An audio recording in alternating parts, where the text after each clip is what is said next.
Hello and a warm welcome to this second video on how to play Bob Dylan's classic and beautiful song Tomorrow Is a Long Time.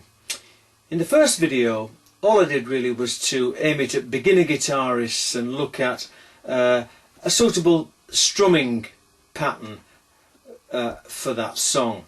In this second video what I want to start to do is to look at a fingerstyle method, and again primarily this is aimed at beginner guitarists or beginner fingerstyle guitarists at least.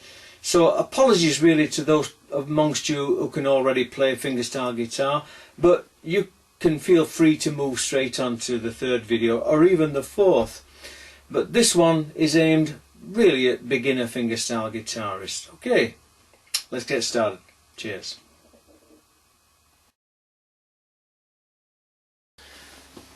Righto then, in order to play the song in the same key that Bob Dylan played it in, we need to have the capo on the 3rd fret, and it's in standard tuning. So if you want to check the tuning of your strings with mine, here we go.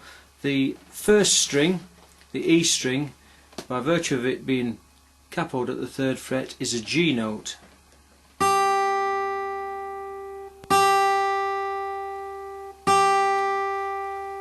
Okay, the second string, the B string, on the 3rd fret goes B, C, D flat, D. So that's a D note.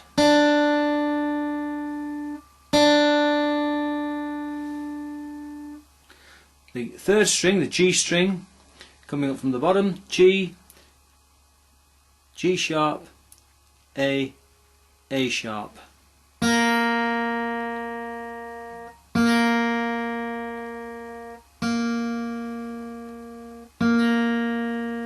A sharp note. The 4th string, the D string, coming up, D, E flat, E is F at the 3rd fret.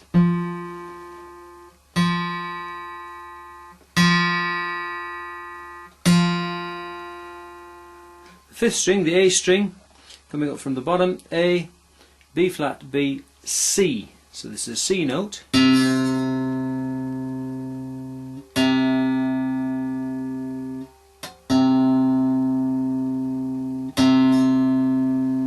Finally, the 6th string, the bass E string, again as with the first, is a G note.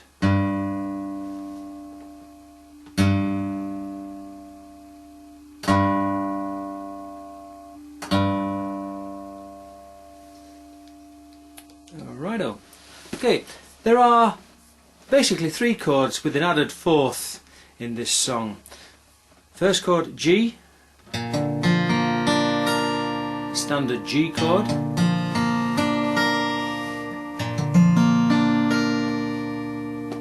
a C chord,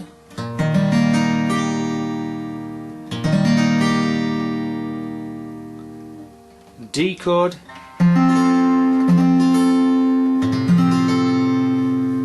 played with this F sharp bass over the top, this thumb over the top at the 2nd fret.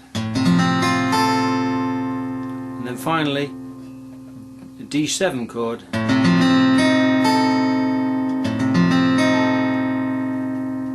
and those are the 4 chords in the song.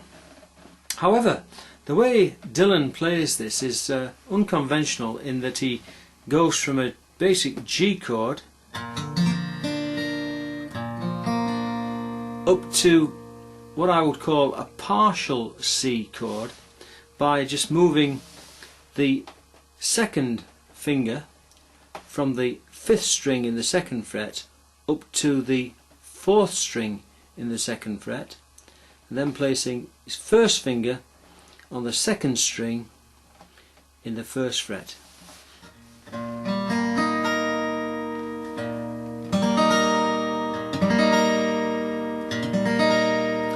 And that's a relatively easy switch from G, because all we're doing is that G and then moving that 2nd finger up 1 string and placing the 1st finger on the B string and on the 2nd string in that 1st fret.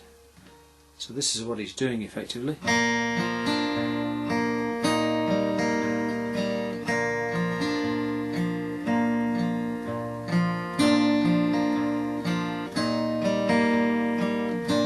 So you can see there's very little movement between a G chord and a C chord.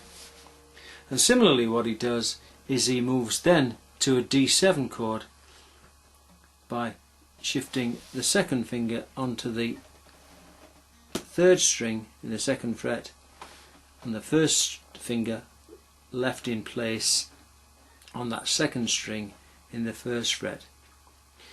Now, because he doesn't actually play the first string, he doesn't bother to play a full D7 like so. He just leaves his finger in place there in the third fret on the sixth string and just does a two finger D7 chord there on those second and third strings. But at this point all we need to do is just know that we're playing with four chords: G, C, D and D7. Okay. Well, let's take a look now at the timing of the song. It's in 4/4 time, so there are 4 beats to each bar, and that timing and rhythm is maintained by playing the bass strings only with your thumb.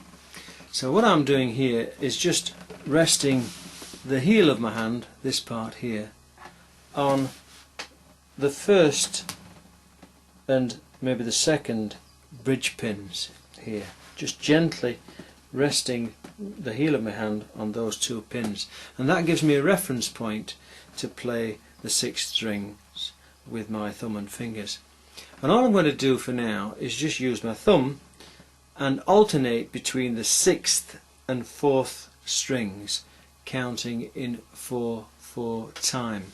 So if I hold down just a G chord for the time being, all I'm going to do is just play 6th and 4th like this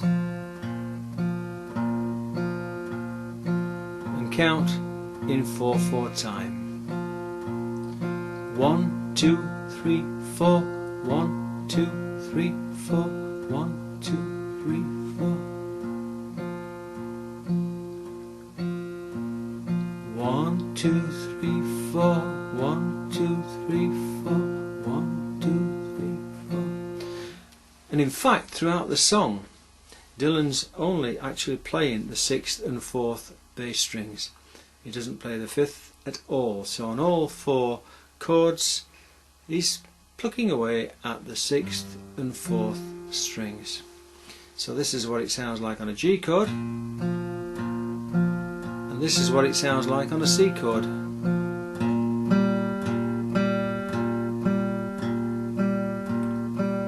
Back to G, C,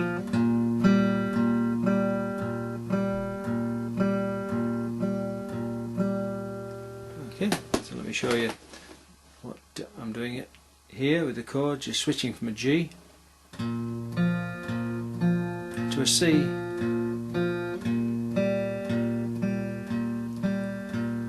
1, 2, 3, 4, 1, 2, 3, 4, 1, 2, 3, 4, 1, 2, 3, 4.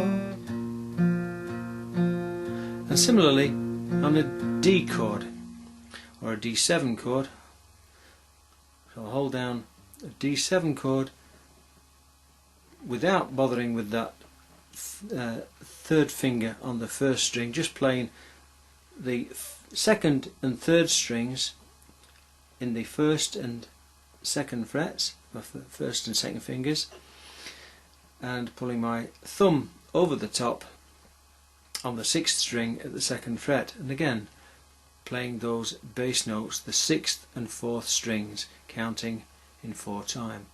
1, 2, 3, 4, 1, 2, 3, 4, 1, 2, 3, 4, 1, 2, 3, 4. So let's put them all together now. 1, 2, 3, 4, 1, 2, 3, 4, 1, 2, 3, 4.